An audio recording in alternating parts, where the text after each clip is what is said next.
No dia do casamento, a amiga e madrinha interrompeu os votos para anunciar que estava grávida do noivo. Os convidados ficaram em choque.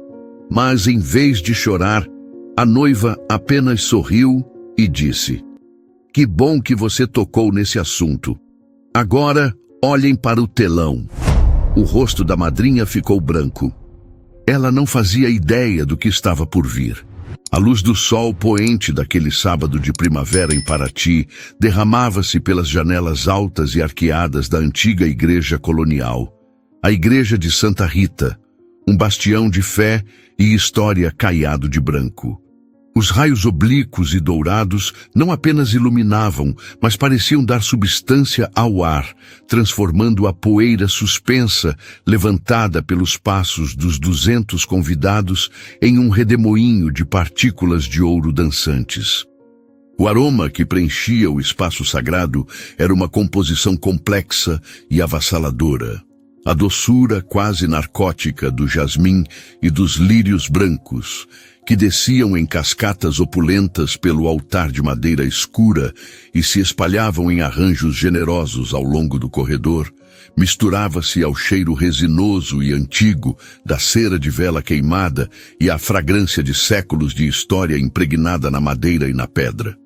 Qualquer um ali presente, mesmo o mais cético, podia sentir a solenidade do momento. Uma santidade quase palpável que parecia prometer eternidade, um portal para uma felicidade duradoura. Cada detalhe daquela cena havia sido meticulosamente planejado por Sofia ao longo de um ano de dedicação quase obsessiva. Não era apenas um casamento. Era a obra-prima de seus sonhos, a materialização de um amor que ela acreditava ser tão sólido e belo quanto a própria igreja. Ela havia escolhido pessoalmente cada flor, debatido cada nota da melodia com o violoncelista, provado dezenas de vinhos até encontrar o que harmonizava perfeitamente com o menu da festa. 200 pares de olhos, um mar de rostos amigos e familiares, testemunhas daquele conto de fadas, acompanhavam seus passos lentos e deliberados sobre o tapete vermelho sangue que se estendia até o altar. O coração dela batia descompassado, um tambor frenético contra suas costelas, mas não era o ritmo da ansiedade ou do medo. Era a pulsação pura, selvagem e irrefreável da alegria mais genuína que já sentira em seus 32 anos de vida. No altar, aguardando-a, estava Leonardo, seu Léo, envolto em um terno de linho claro, feito sob medida, que contrastava dramaticamente com seu bronzeado de fim de semana em Angra e seus olhos escuros e profundos. Aqueles olhos estavam fixos nela, uma âncora em um oceano de emoções, como se o resto do mundo, com suas 200 almas e sua arquitetura barroca, tivesse se dissolvido em um borrão sem importância. Ele parecia tenso, a mandíbula cerrada, um detalhe que fez um sorriso genuíno e cúmplice brotar nos lábios de Sofia. Mesmo depois de 5 anos de um relacionamento intenso, de incontáveis manhãs compartilhadas e segredos sussurrados na madrugada, ela ainda era capaz de desestabilizá-lo, de tirar seu fôlego com um simples olhar. Para ela, aquele nervosismo era a prova final de seu amor, a vulnerabilidade de um homem forte rendido à mulher de sua vida. O celebrante Padre Cícero, um amigo da família Guimarães, com cabelos brancos como a espuma do mar e um sorriso que parecia conter a sabedoria de gerações, abriu o livro de capa de couro. As páginas amareladas, gastas pelo uso e pelo tempo, continham as palavras que selariam o futuro de Sofia. Estamos aqui reunidos sob o olhar de Deus e na presença desta comunidade de amigos e familiares, para celebrar a união de Leonardo Bastos e Sofia Guimarães em sagrado matrimônio. A voz do padre era calma e ressonante, preenchendo o silêncio que se instalara. Sofia apertou as mãos de Léo, sentindo a umidade nervosa em suas palmas, um calor que ela interpretou como a materialização do amor ansioso dele, a eletricidade do momento. Você, Leonardo, aceita Sofia como sua legítima esposa? Para amá-la e respeitá-la na alegria e na tristeza, na saúde e na doença, na riqueza e na pobreza, prometendo ser-lhe fiel por todos os dias de sua vida, até que a morte o separe. A voz dele, normalmente tão firme e imponente nas reuniões da construtora, onde comandava projetos e equipes com uma autoridade inquestionável, tremeu um pouco ao proferir o aceito. O som, quase um sussurro, vibrou no peito de Sofia como a mais doce das melodias, uma confissão de sua entrega total. O celebrante então se virou para ela, o sorriso ainda mais caloroso, os olhos brilhando com a benevolência de quem abençoa uma união que parecia predestinada. E você, Sofia, aceita Leonardo como seu legítimo esposo para amá-lo e respeitá-lo. Esperem. A palavra cortou o silêncio reverente como uma lâmina de gelo. Não foi um grito, mas um sussurro firme, carregado de uma intenção fria e deliberada que fez cada pessoa na igreja se virar em uníssono, como um campo de girassóis, seguindo um sol sombrio e inesperado. O som coletivo de espanto foi como o quebrar de uma onda suave na praia, um prelúdio para a tempestade que se formava no altar. De pé, ao lado dos outros padrinhos, estava Clara, a madrinha de honra de Sofia. A mulher que ela conhecia desde os tempos de colégio, a guardiã de seus segredos mais íntimos, medos mais profundos e sonhos mais audaciosos. A irmã que ela escolhera. Clara usava o vestido verde-oliva de seda que haviam escolhido juntas em uma tarde ensolarada e cheia de risadas na rua Oscar Freire, em São Paulo. Mas seu rosto, normalmente vibrante e sorridente, estava contorcido por uma expressão sombria, uma máscara de determinação e justiça própria que Sofia jamais vira antes. Eu não posso permitir que isso continue, declarou Clara, sua voz ecoando pela acústica perfeita da igreja, cada sílaba um martelo contra o vitral da felicidade de Sofia. Sofia, você precisa saber da verdade. O pai de Sofia, Estevão, um homem corpulento e de coração mole, cujo maior orgulho era a felicidade da filha, fez menção de se levantar da primeira fileira, o instinto protetor gritando mais alto que o decoro. Seus punhos se fecharam, o rosto tornando-se uma nuvem de tempestade. Mas sua esposa, Laura, uma mulher de uma força silenciosa e elegante, o segurou pelo braço, os nós dos dedos brancos de tensão. Espere, Estevão. Deixe-a, ela sussurrou, os olhos fixos na filha, uma confiança inabalável em sua força. Os cochichos começaram, um zumbido baixo e venenoso que crescia a cada segundo, espalhando-se pelos bancos como uma praga, os convidados se inclinando uns para os outros, os celulares começando a emergir discretamente dos bolsos e bolsas. Clara, o que você está fazendo? Sofia conseguiu dizer, a voz surpreendentemente calma, uma ilha de serenidade em um oceano de caos iminente. Era a voz que ela usava no hospital para acalmar uma criança assustada antes de um procedimento doloroso. Por dentro, seu coração, que antes batia com alegria, agora galopava em puro pânico, uma debandada de cavalos selvagens em seu peito. Clara ergueu o queixo, desafiadora, assumindo o papel de mártir, de heroína relutante de uma tragédia. Eu estou grávida, Sofia, e o pai é o Léo. O choque transformou os murmúrios em exclamações audíveis. Alguém na fileira de trás deixou escapar um "Meu Deus do céu" alto o suficiente para que todos ouvissem. O violoncelo emudeceu abruptamente. A nota suspensa no ar como uma pergunta sem resposta, o arco do músico paralisado sobre as cordas. Leonardo ficou pálido como o papel do missal, uma palidez mortal que se espalhou por seu rosto bronzeado, drenando toda a cor e vida. Clara, não...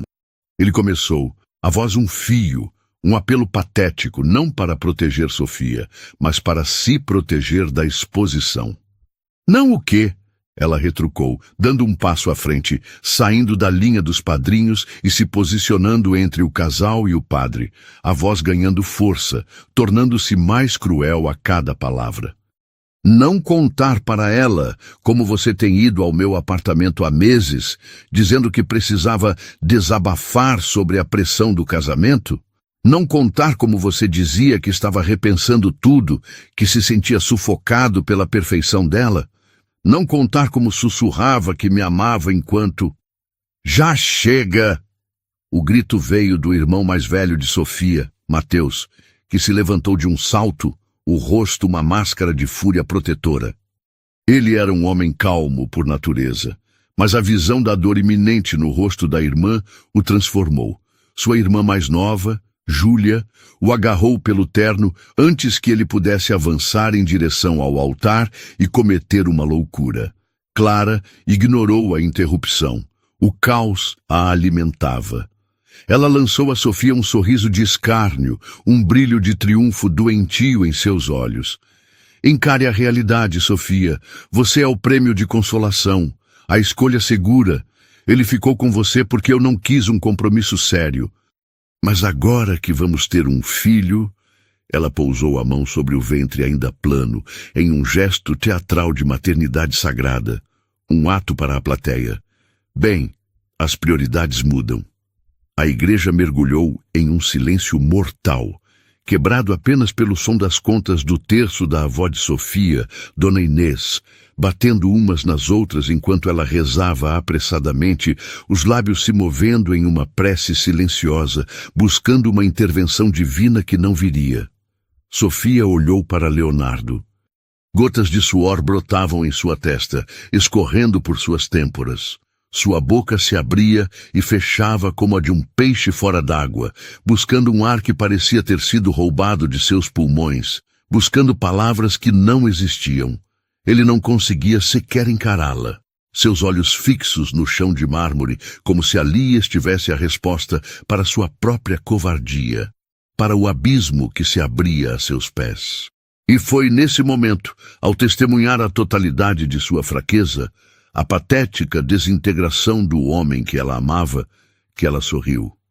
Não era um sorriso feliz. Era o sorriso de uma onça pintada que observa a presa cair na armadilha que ela mesma preparou. Um sorriso frio, calculado e terrivelmente belo. Ah, Clara, disse ela, a voz clara e potente no silêncio absoluto, cada palavra um convite para o verdadeiro espetáculo. Você realmente achou que seria tão simples?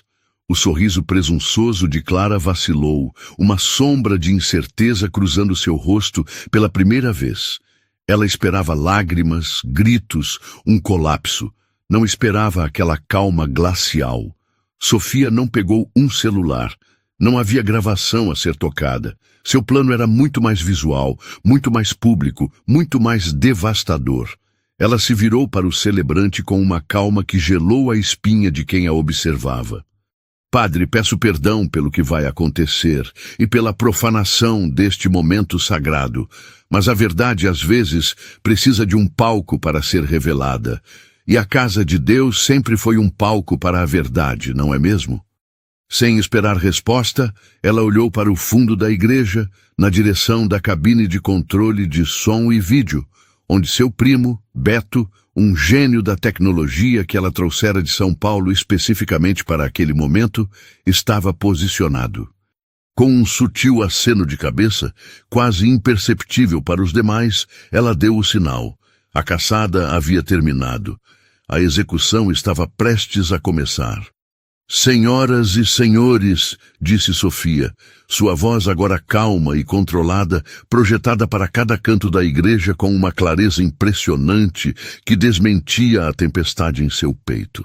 Ela não se dirigia mais a Clara ou a Leonardo, mas a toda a congregação, transformando-os de meros espectadores em um júri popular.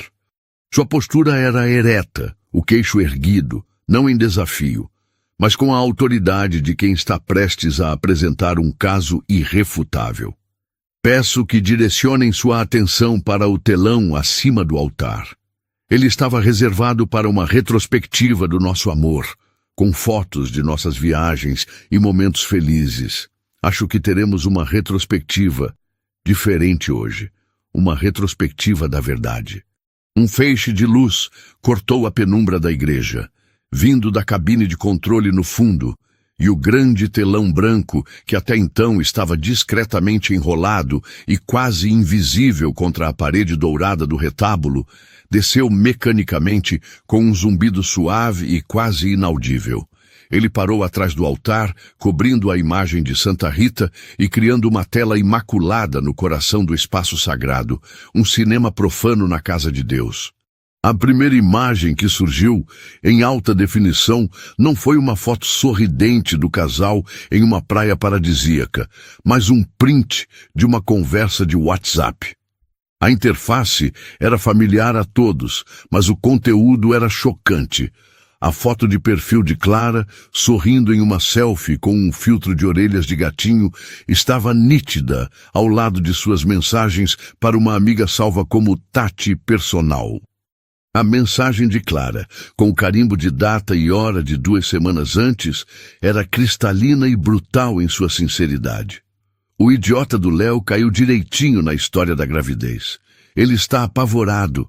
Acha que o paizão dele, o todo-poderoso Otávio Bastos, vai obrigá-lo a fazer a coisa certa e casar comigo.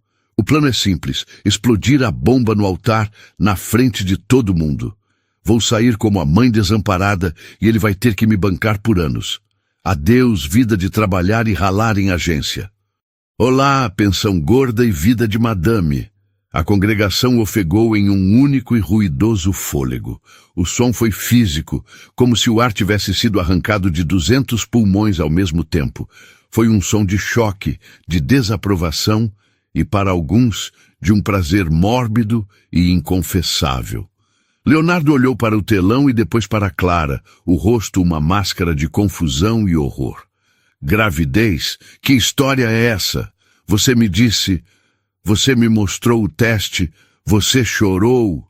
Ele balbuciava, as palavras se atropelando. Clara ficou branca como cera, os olhos arregalados em pânico puro, o sangue fugindo de seu rosto. Sofia, isso é montagem, é falso, você é uma hacker, você está louca, alguém me ajuda, ela está louca, gritou ela, a voz estridente, apelando para uma simpatia que já não existia. Buscando um aliado em uma sala onde todos agora a viam como uma vilã de novela. É mesmo, retrucou Sofia, com uma calma gélida, enquanto a imagem no telão mudava com uma transição suave e profissional, como em uma apresentação de negócios. A frieza da tecnologia contrastava violentamente com a paixão crua do momento. Agora, o que se via era um documento oficial, um laudo de laboratório do Fleury, um dos mais respeitados do país. O nome completo de Clara Antunes e seu CPF estavam em destaque no cabeçalho. O resultado do exame de sangue, um beta-HCG quantitativo, era inequívoco, com os valores de referência clínica ao lado para que não houvesse a menor margem para dúvida. Valor encontrado, inferior a 1 ml. E em letras maiúsculas e vermelhas, como um carimbo de vergonha, a conclusão do médico: resultado negativo. Não havia gravidez, nunca houve. O teste de farmácia que ela havia mostrado a Leonardo, com suas 2 listras afirmativas, era falso, um de muitos que podiam ser comprados online. Uma mentira fabricada para enredá-lo em uma teia de culpa e responsabilidade. Você mentiu? A voz de Leonardo era um sussurro quebrado, cheio de uma dor patética e da humilhação avassaladora de ter sido tão facilmente enganado. Você inventou um filho? Ele olhou para ela, não com raiva, mas com a incredulidade de uma criança que descobre que a magia não existe, que seu herói é uma fraude. Mas a apresentação de Sofia estava longe de terminar. O espetáculo de horrores era meticuloso. Uma sinfonia de traição em vários atos, cada um mais devastador que o anterior. O telão, agora, exibia uma série de extratos bancários da conta conjunta do casal. A conta que eles haviam aberto com tanta alegria para depositar o dinheiro para o casamento e para a entrada de seu futuro apartamento. Setas vermelhas animadas, adicionadas por Beto, apontavam para cada transação suspeita. Eram dezenas delas. Transferências via Pix, totalizando mais de R$30 mil ao longo dos últimos 6 meses, saídos da conta que Sofia e Leonardo usavam para as despesas do casamento, diretamente para a conta pessoal de Clara. As descrições, que antes poderiam parecer inocentes, agora soavam como confissões: ajuda aluguel, presente nível, apoio amiga, empréstimo saúde. Eram pequenas hemorragias financeiras que, somadas, representavam uma sangria no futuro que Sofia estava construindo com tanto esforço. A imagem mudou novamente, desta vez para um documento ainda mais grave, que levava à traição do campo pessoal para o criminal. Era a proposta de um empréstimo pessoal de R$50 mil que Leonardo tentara fazer na semana anterior, em nome de Sofia, usando os comprovantes de renda e os investimentos dela como garantia. A assinatura dela no contrato digital estava ali, projetada em tamanho gigante, e ao lado, para comparação, sua assinatura original, escaneada de seu passaporte. A falsificação era grosseira, quase infantil, um testemunho do desespero e da arrogância dele, a prova de que ele estava disposto a cometer um crime para sustentar a mentira de sua amante. Você não estava apenas me traindo, Léo, disse Sofia, a voz cortante como vidro quebrado. Cada palavra um golpe preciso que o fazia recuar fisicamente. Você estava me roubando. Você estava usando o nosso futuro, o dinheiro que eu trabalhei duro para guardar, para financiar a vida de mentiras dela, tudo pelas minhas costas. Você achou que eu não ia perceber, que eu era tão ingênua assim? O pai de Leonardo, Otávio Bastos, um empresário de renome cuja reputação era seu bem mais valioso, levantou-se da primeira fileira. Seu rosto, antes sereno e orgulhoso, estava vermelho de uma fúria contida e de uma vergonha avassaladora que parecia envelhecê-lo em segundos. Ele não olhava para o telão, mas para o filho, com um desprezo que era mais assustador do que qualquer grito. Leonardo, que pouca vergonha é essa? O que você fez com o nome da nossa família? Sua voz, acostumada a comandar salas de reunião, era um trovão baixo e ameaçador que prometia consequências terríveis. Mas a revelação final, o golpe de misericórdia que transformaria uma traição pessoal em um desastre corporativo, ainda estava por vir. A imagem no telão mudou mais uma vez, desta vez para uma troca de e-mails. Eram e-mails profissionais, com logos e assinaturas formais, trocados entre o endereço corporativo de Clara, na agência de publicidade, e um homem chamado Sérgio Tavares, o CEO da Tavares Engenharia, a principal e mais agressiva concorrente da construtora Bastos. Nos e-mails, Clara, de forma detalhada e assustadoramente técnica, passava informações confidenciais sobre os projetos que Leonardo liderava.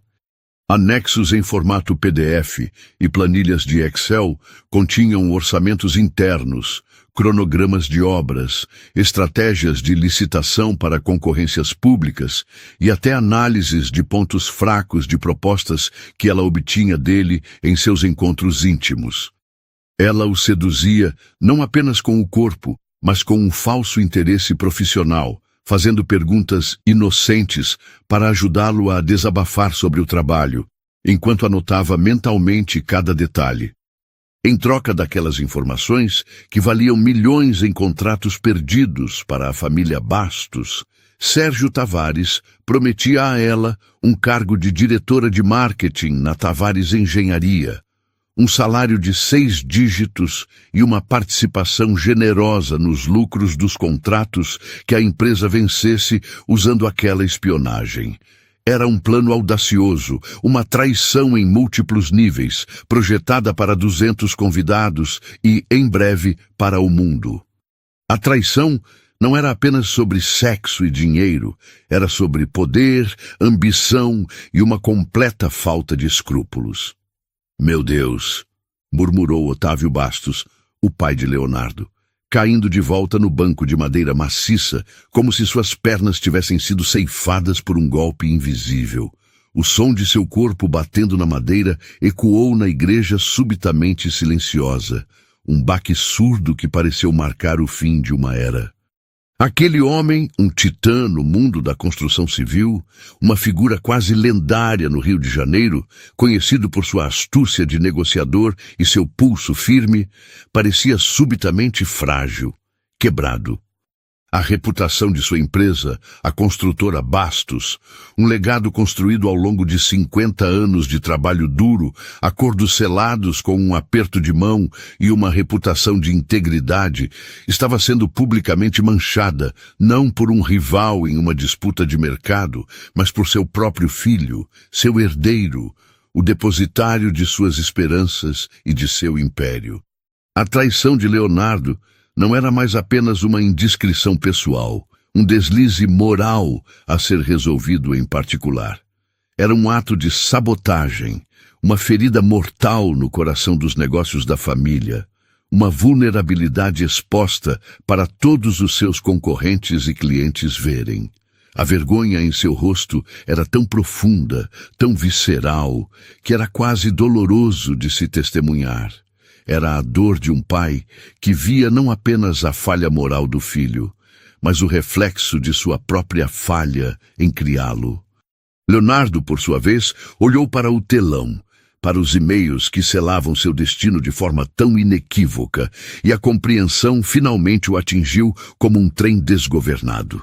A névoa de auto-engano em que ele vivia se dissipou em um instante, revelando a paisagem árida e desoladora da realidade. Ele não era o protagonista de uma história de amor proibido, o homem torturado e dividido entre duas mulheres que o amavam.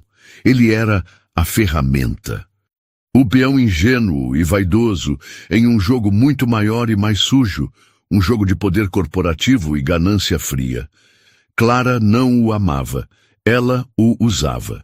Ela explorava sua vaidade, sua necessidade crônica de se sentir desejado e admirado, sua fraqueza por um elogio para extrair dele os segredos que valiam milhões. Ele não era o prêmio, era o cofre, e ela, com seus encantos e falsas confidências, tinha a combinação. Você me usou. Ele balbuciou, a voz embargada, virando-se para Clara com olhos que misturavam a dor da traição amorosa com a humilhação da estupidez profissional. O tempo todo? Era tudo sobre isso? Sobre dinheiro? Sobre um cargo na Tavares?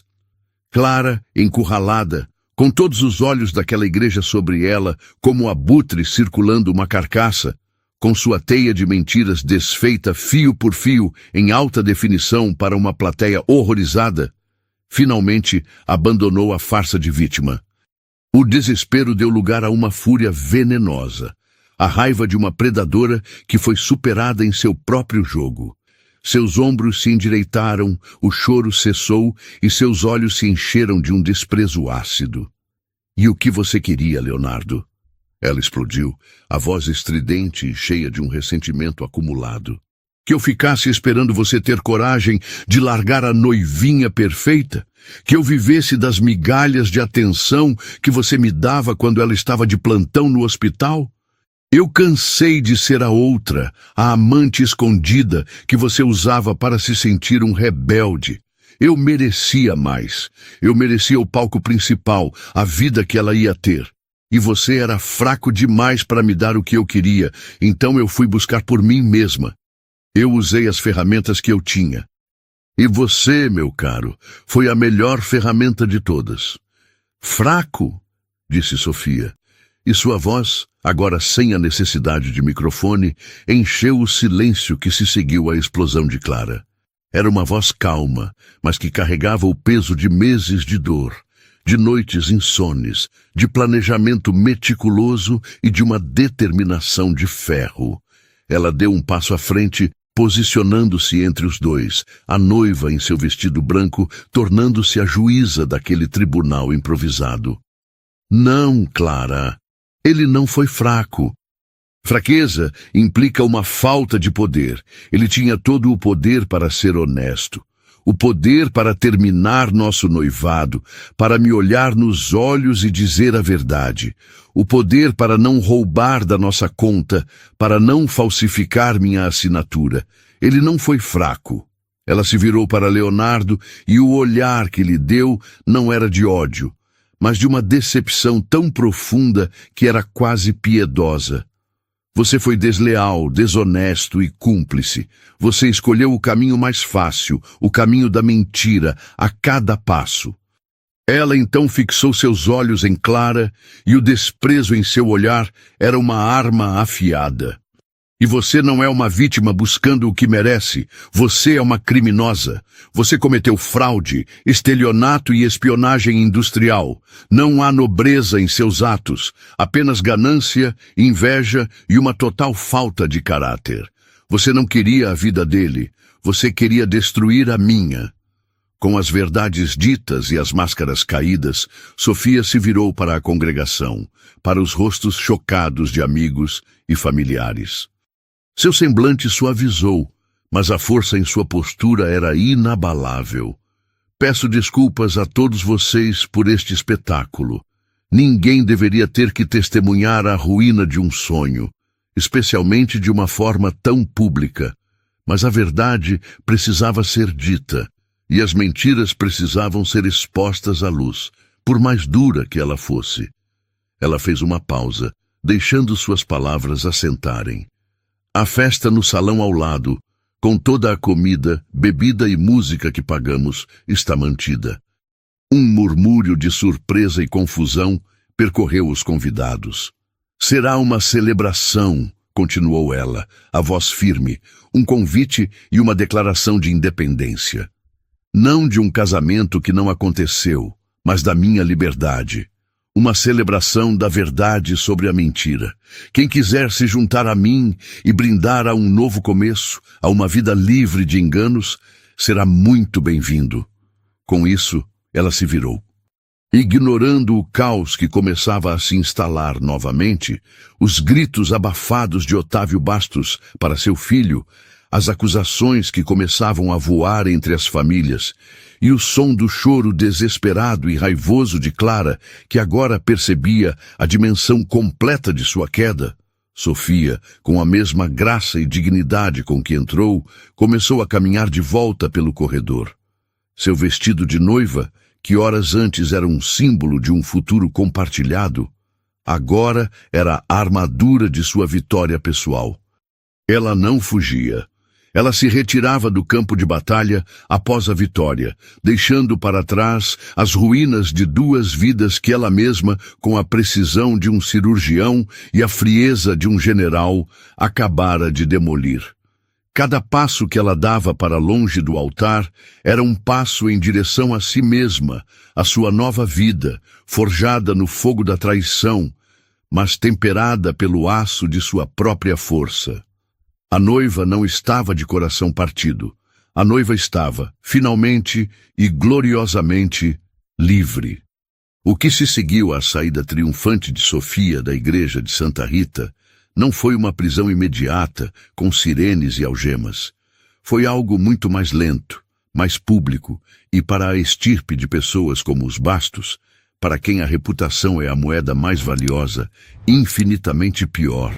Um colapso social e corporativo em tempo real, transmitido para o mundo digital. Enquanto Sofia caminhava com passos firmes pelo corredor, o caos que ela deixou para trás no altar entrou em erupção como um vulcão adormecido. Otávio Bastos, o patriarca, agarrou o braço de Leonardo com uma força que desmentia sua idade, o rosto uma máscara de fúria e desgosto. Você me destruiu, moleque. Destruiu o nome da nossa família. 50 anos de trabalho jogados no lixo por causa de uma aventura com uma vigarista. Ele sibilava, a voz baixa e venenosa, para que apenas os mais próximos ouvissem. Mas a intensidade era tão grande que parecia queimar o ar. A mãe de Leonardo, Beatriz, uma socialite cuja vida era uma curadoria de aparências perfeitas, chorava silenciosamente, não pelo coração partido do filho, mas pela humilhação pública que teriam que enfrentar.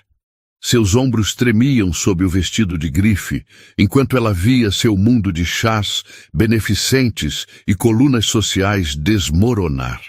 Clara, por sua vez, estava de joelhos, não mais em um choro de arrependimento, mas em um acesso de raiva impotente, gritando acusações incoerentes contra Sofia, chamando-a de louca, de vingativa, de demônio. Ela armou tudo isso. Ela nunca me amou, sempre teve inveja de mim. Ela gritava para um público que já não lhe dava ouvidos.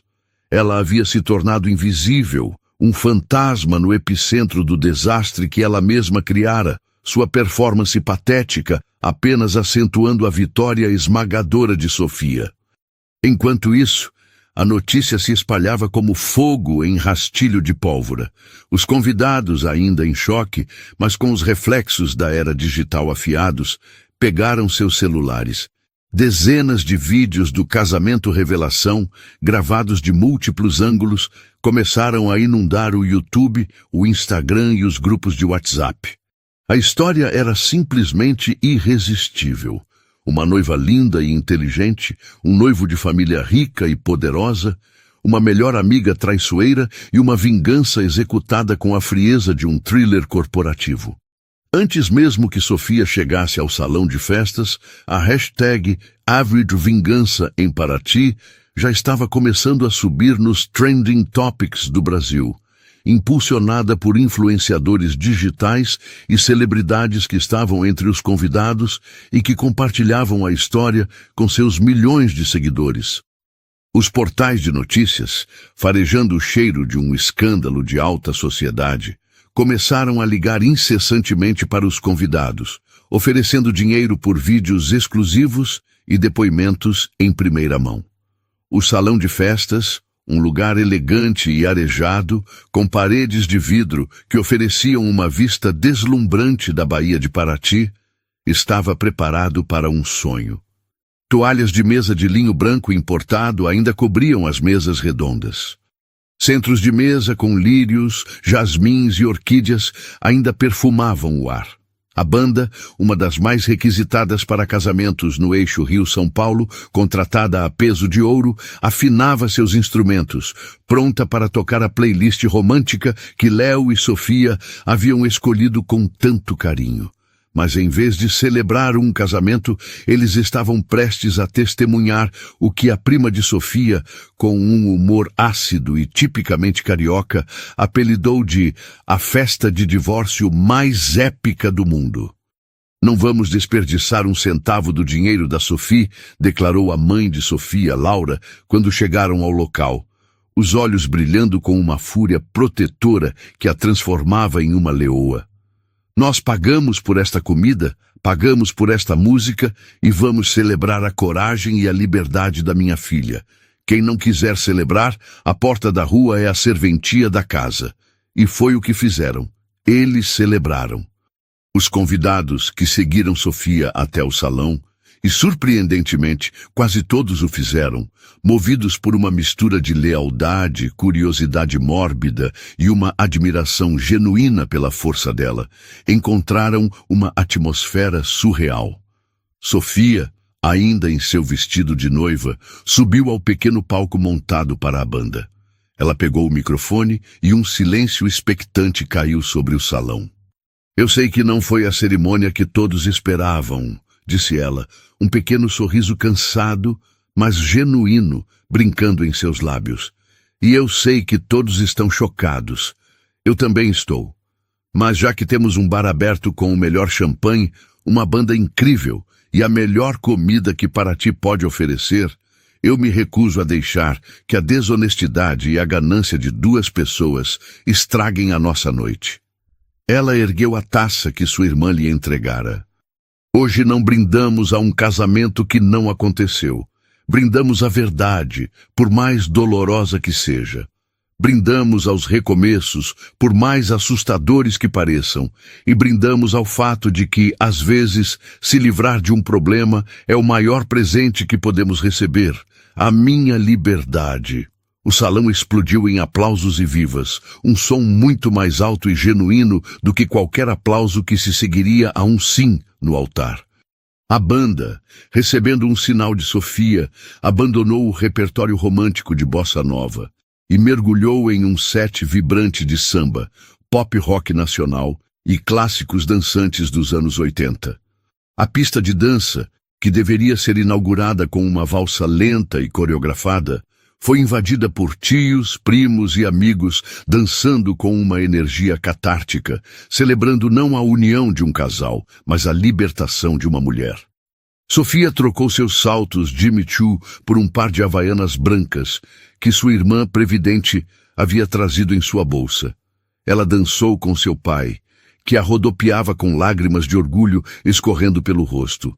Dançou com seu irmão, Mateus, que a abraçava com força a cada pausa da música, como se para protegê-la retroativamente. Dançou com suas amigas, que formaram um círculo protetor e alegre ao seu redor, uma tribo de mulheres celebrando a força de uma delas. Ela estava sentada em uma mesa, rindo de uma piada que sua avó contou sobre homens sem vergonha, quando seu celular, que estava quieto até então, começou a vibrar incessantemente sobre a mesa. Eram notificações de portais de notícias como G1 e UOL, links para vídeos no YouTube com centenas de milhares de visualizações e uma enxurrada de mensagens de amigos distantes e até de desconhecidos que de alguma forma conseguiram seu número. A história havia se tornado viral, um fenômeno nacional. Mas em meio ao turbilhão digital, uma ligação se destacou. Era de um número desconhecido, mas com o DDD do Rio de Janeiro. Hesitante, ela se afastou da música alta e atendeu. Alô? Sofia Guimarães? Disse uma voz masculina, séria e profissional. O som de um escritório caro ao fundo. Meu nome é Marcelo Tavares, sou do departamento jurídico da Tavares Engenharia. Imagino que a senhora saiba do que se trata. Sofia gelou por um instante. A realidade de seus atos, as consequências que iam além de sua dor pessoal, a atingiram com força. Sim, eu imagino.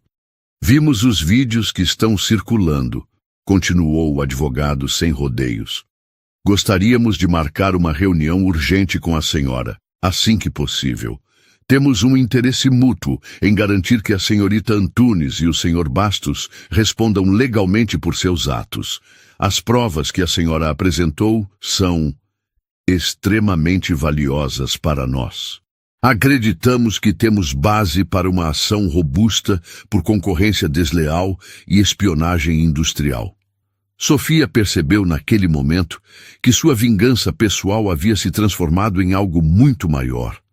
Ela não tinha apenas exposto um caso de traição.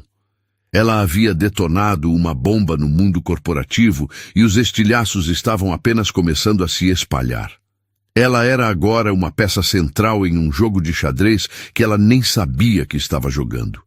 A conversa com o advogado da Tavares Engenharia foi um divisor de águas na noite de Sofia, um balde de água fria e sóbria em meio à celebração catártica. O brinde à liberdade, a dança com a família, a energia contagiante da festa, tudo isso, que parecia um ato de catarse puramente pessoal, um drama contido nos limites de sua vida, de repente ganhou uma nova dimensão, mais séria, mais perigosa e muito mais complexa. Ela se afastou do barulho da pista de dança, caminhando até a ampla varanda do salão, onde a brisa noturna do mar de Paraty, carregada do cheiro de sal e de mata atlântica, trazia um pouco de clareza para sua mente turbulenta. O celular em sua mão, antes um instrumento de vingança, agora parecia mais pesado, um artefato que a conectava a um mundo de litígios corporativos e jogos de poder para o qual ela não se sentia preparada. As provas que ela reunira nos últimos meses motivada pela dor lancinante da traição e por um desejo ardente de justiça, não eram mais apenas sobre seu coração partido ou sua conta bancária violada. Eram peças-chave em uma disputa multimilionária entre duas das maiores construtoras do país. Ela não era mais apenas a noiva vingativa que se tornou uma heroína viral.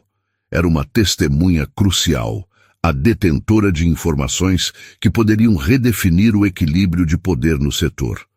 Enquanto ela observava as luzes dos barcos de pesca piscando na baía escura, um reflexo tremeluzente na água calma, sua irmã Júlia se aproximou, envolvendo seus ombros com um xale de cachemira que alguém havia deixado em uma cadeira.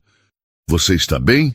Vi você no telefone, parecia sério, seu rosto mudou." Sofia respirou fundo, o ar fresco ajudando a ancorá-la no presente. Era o advogado da Tavares Engenharia, a concorrente dos Bastos. Os olhos de Júlia se arregalaram, a compreensão imediata das implicações. "Já? Meu Deus, Sophie, eles não perdem tempo. O que eles queriam?" "Eles querem se encontrar comigo o mais rápido possível, querem as provas, querem processar a Clara e, por tabela, o Léo e a empresa do pai dele." O advogado falou em interesse mútuo e ação robusta. "E o que você vai fazer?" perguntou Júlia, a voz um misto de admiração pela astúcia da irmã e uma preocupação genuína. "Eles podem te colocar no meio de uma guerra de tubarões, Sophie. A família Bastos é poderosa, mas a Tavares Engenharia joga ainda mais sujo. Isso pode ficar perigoso." "Eu sei", respondeu Sofia pensativa, o olhar perdido no horizonte escuro. "Mas essa guerra já começou no momento em que a Clara decidiu me usar como peão. Eu só acendi o pavio. A Clara e o Léo não me traíram apenas emocionalmente. Eles me usaram, me roubaram e me colocaram em risco legal sem que eu soubesse. A espionagem que a Clara fez, ela usou meu nome, nossa casa, nossa intimidade como fachada para os crimes dela. Se eu não colaborar, se eu não entregar tudo que tenho, quem garante que os Bastos não tentarão me pintar como cúmplice para salvar a pele deles? Eu preciso escolher um lado, e com certeza não será o deles." Ela olhou para a irmã, os olhos brilhando com uma nova e fria determinação. "Eu não vou deixar que eles me arrastem para a lama com eles. Eu vou me encontrar com os advogados. Vou entregar tudo. E vou garantir que eles paguem por cada centavo, cada mentira, cada noite que eu passei em claro juntando esse quebra-cabeça, duvidando da minha própria sanidade." Seu pai, Estevão, e seu irmão, Mateus, se juntaram a elas na varanda, trazendo consigo o cheiro de charuto e uísque. Eles haviam observado a conversa de longe, percebendo a mudança no semblante de Sofia. "Filha, o que houve?" perguntou Estevão, a voz grave. Sofia explicou a ligação da Tavares Engenharia. Mateus, que era advogado, embora atuasse na área tributária, franziu a testa. "Isso é sério, Sophie. Muito sério. Você vai precisar de representação legal de primeira linha. Não pode ir a essa reunião sozinha. A Tavares pode parecer sua aliada agora, mas no mundo corporativo não existem amigos, apenas interesses." "Seu irmão tem razão", concordou Estevão. "Amanhã, a primeira coisa que faremos é ligar para o escritório do Dr. Alencar, em São Paulo. Ele é o melhor em litígios corporativos. Ele vai te proteger. Nós vamos te proteger. Você não está sozinha nisso." O alívio inundou Sofia. O peso em seus ombros diminuiu um pouco. Ela havia executado sua vingança sozinha, mas não precisava enfrentar as consequências da mesma forma. Sua família era sua fortaleza. A festa continuou até as primeiras horas da manhã, mas a atmosfera havia mudado sutilmente para o círculo íntimo de Sofia. A euforia inicial deu lugar a uma sensação de expectativa, de preparação para a próxima batalha. Os vídeos no YouTube já ultrapassavam a marca de 1 milhão de visualizações cada. O nome Sofia Guimarães era o assunto mais comentado do país. Repórteres de grandes emissoras de TV e jornais já estavam a caminho de Paraty, transformando a pacata cidade histórica no epicentro do maior escândalo do ano. Na manhã seguinte, a realidade bateu à porta na forma de uma equipe de reportagem da TV Globo, com um repórter conhecido nacionalmente, esperando do lado de fora da pousada charmosa onde a família de Sofia estava hospedada. Foi então que ela recebeu outra ligação, desta vez da produção do programa da Ana Maria Braga.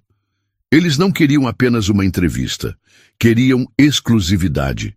Queriam que ela contasse sua história para milhões de brasileiros, ao vivo, no sofá mais famoso do país. Após uma longa conversa com sua família e uma ligação preliminar com o Dr. Alencar, que a aconselhou a controlar a narrativa, ela aceitou. Não por fama, mas por estratégia. Ela contaria a história em seus próprios termos, uma última vez, antes de se retirar dos holofotes e deixar a guerra legal seguir seu curso. A entrevista foi um evento nacional. Sofia, vestida com uma elegância sóbria e poderosa, sentou-se em frente a Ana Maria e, com uma calma e precisão que impressionaram a todos, narrou os fatos. Ela não chorou, não se fez de vítima. Ela apresentou sua história como um estudo de caso sobre confiança traída e a importância de não ignorar os sinais de alerta, a famosa intuição feminina. Ela falou sobre como o amor pode nos cegar, mas que a razão precisa ser nossa guia. Mostrou, sem revelar as provas mais sensíveis que seriam usadas no processo, como a tecnologia que nos conecta também pode ser usada para documentar a verdade e nos proteger.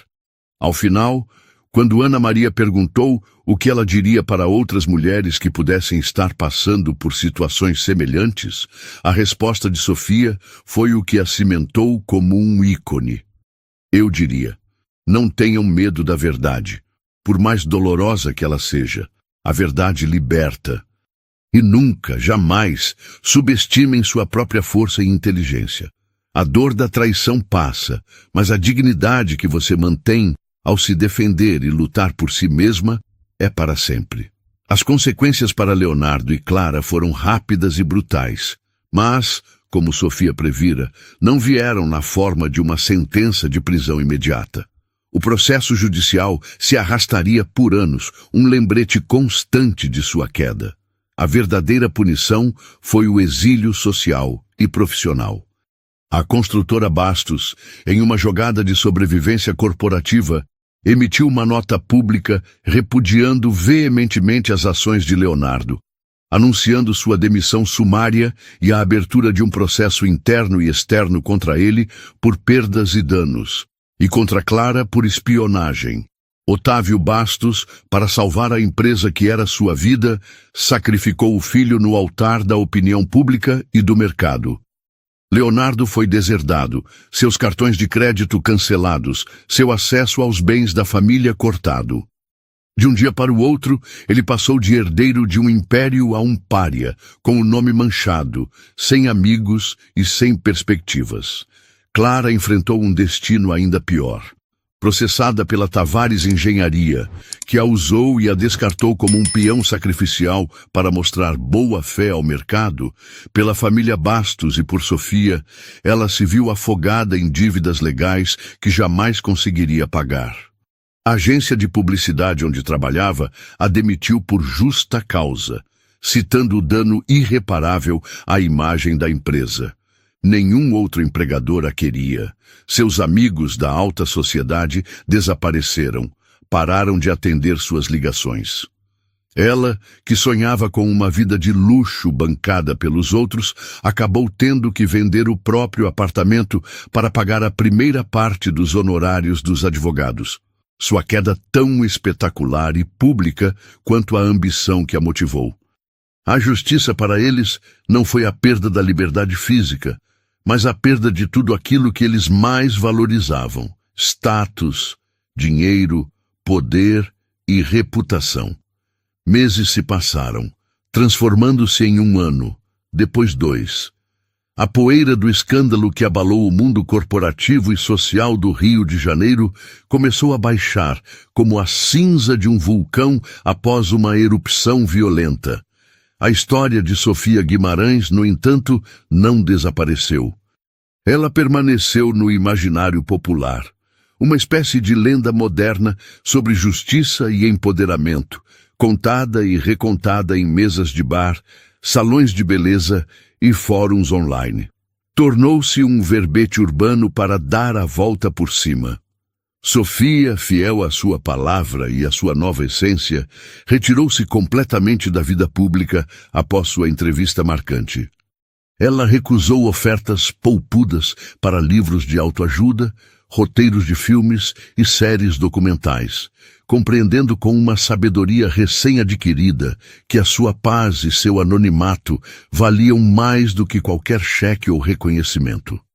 O processo judicial contra Clara e Leonardo seguiu seu curso lento e tortuoso pelos corredores da justiça brasileira, mas, para Sofia, a batalha principal já havia sido vencida no dia em que ela escolheu a si mesma no altar daquela igreja em Paraty.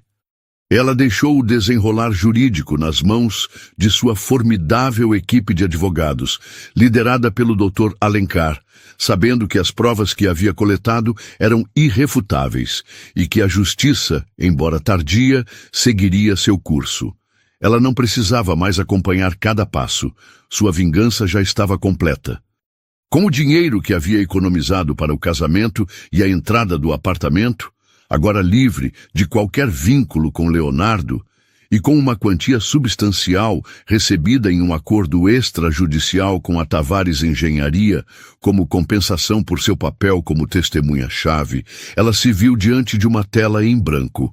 Pela primeira vez em anos, seu futuro não estava atrelado aos sonhos de outra pessoa, às expectativas de uma família ou às demandas de um relacionamento. Era um território vasto, desconhecido e por vezes um pouco assustador, mas incrivelmente, vertiginosamente seu. A primeira decisão foi se afastar de tudo que a lembrava de sua vida antiga. Ela vendeu sua parte no apartamento que dividira com Léo, cortando o último laço físico com aquele passado. Fez as malas não com a pressa de quem foge, mas com a deliberação de quem parte em uma peregrinação.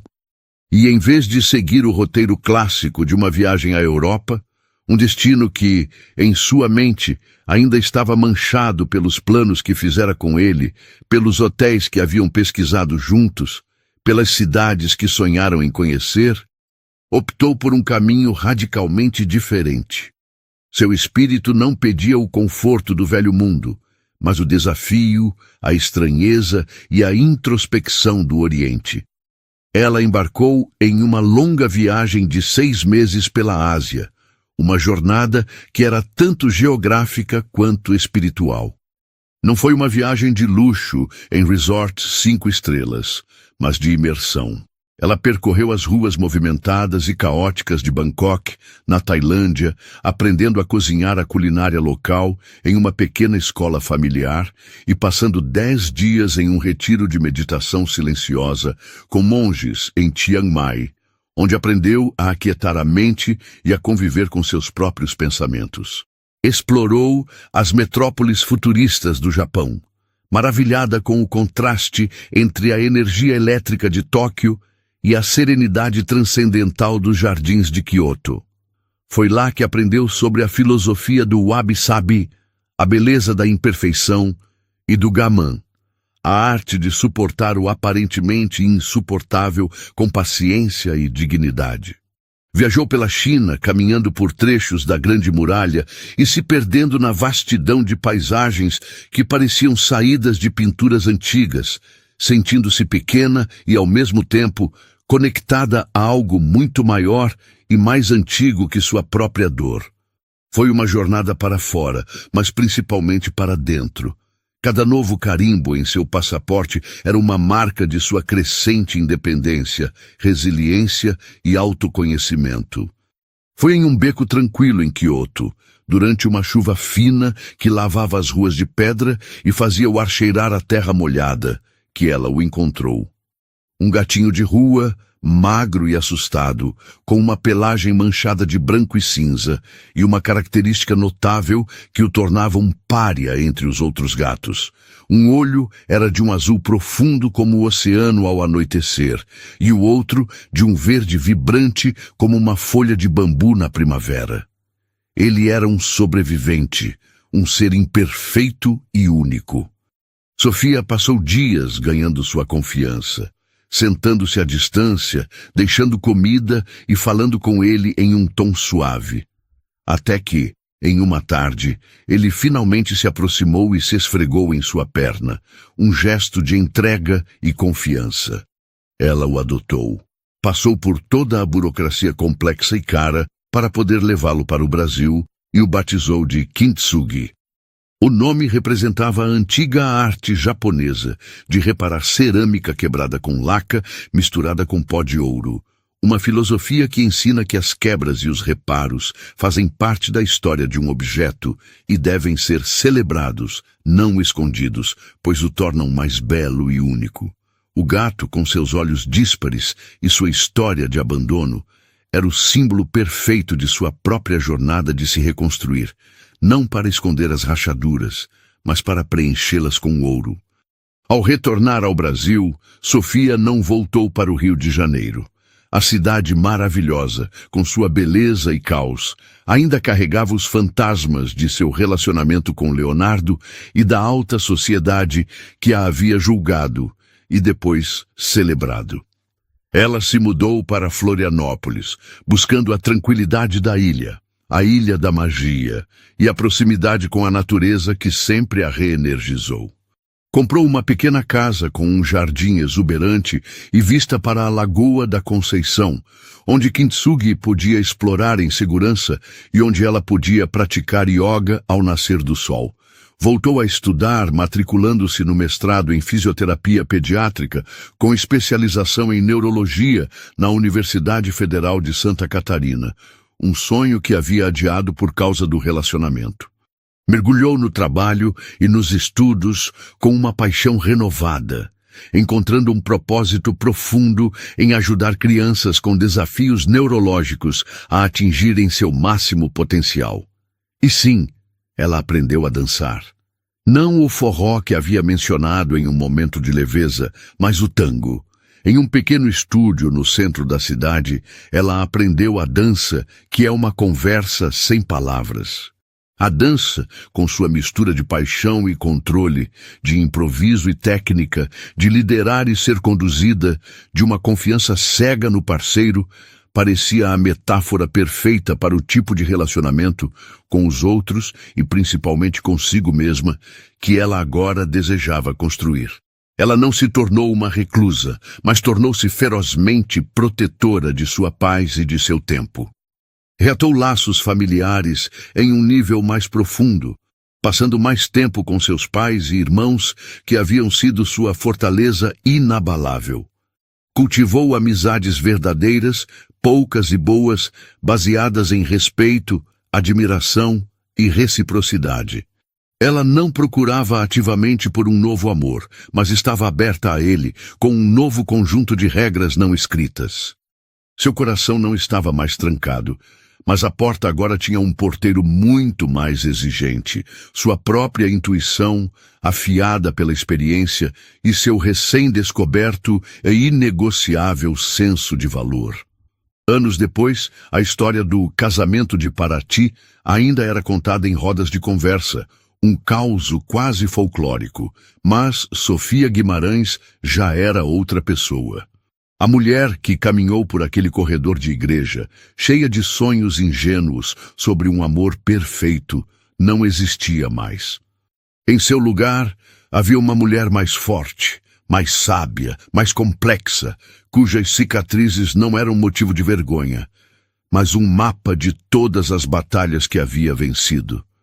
A maior vingança dela, no fim das contas, não foi a humilhação pública de seus traidores. Foi a vida extraordinária, plena e autêntica que ela construiu para si mesma a partir das cinzas do que eles tentaram destruir. Eles queriam arruiná-la, mas em vez disso, eles a libertaram. E em sua nova vida, sob o sol de Florianópolis, com seu gato de olhos ímpares e seus passos de tango. Ela era finalmente e completamente feliz. E para todos que acompanharam essa jornada épica até aqui, a pergunta que fica é: o que vocês acharam da atitude e da reconstrução de Sofia? De 0 a 10, que nota vocês dão para essa nova e avassaladora reviravolta? Deixem aqui nos comentários e não se esqueçam de deixar o like no vídeo e se inscrever no canal para não perder nenhuma história. A gente se vê na próxima.